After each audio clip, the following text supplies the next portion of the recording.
Racial harassment, rather intentioned or unintentioned, is just as insidious as any other form of harassment. And I think it's important that we check language and we allow ourselves to have these courageous conversations. So when it does happen, we give ourselves permission to say something to a colleague. But then on the other side, I need our colleagues to be courageous listeners so that we create the space to be able to say, you know what, this was inappropriate. And then it not be, oh, you're being an angry Black woman, right? Because our feelings matter just as anyone else's.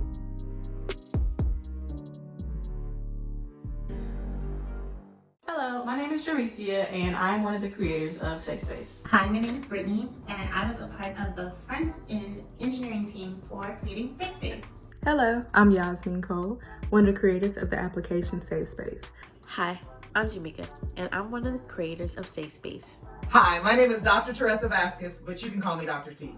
And I'm also one of the creators of SafeSpace. As a group of Black women in technology, we have all experienced being one of a few or being the only Black person on our team, or even being the only Black person within the company. Sometimes women like me feel like we are unseen and unheard when we're at work. We don't feel like we have a place, and we feel like we don't have a voice. Had I had an app like SafeSpace, I would have been able to get help from my community. Being able to have a support system to effectively resolve those types of instances is great for healing. If the goal is to ultimately come to resolutions, then how are people like me or with different types of personalities addressing these particular issues? This application will allow Black women to air their grievances, but beyond that, it's a place for Black women to seek support toward healing their workplace trauma.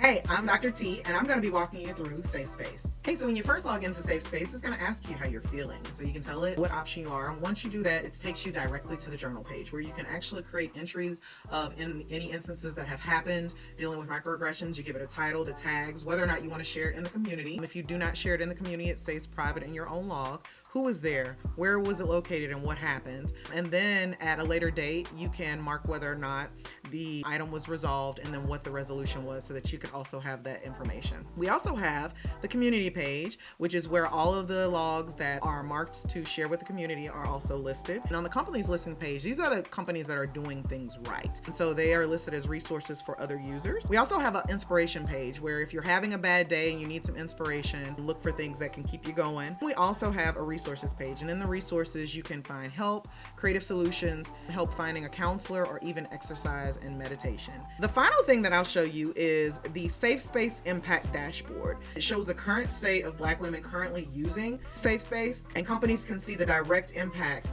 of having organizations that uphold microaggressions in the workplace and what it can do for the revenue of that company. And that is SafeSpace.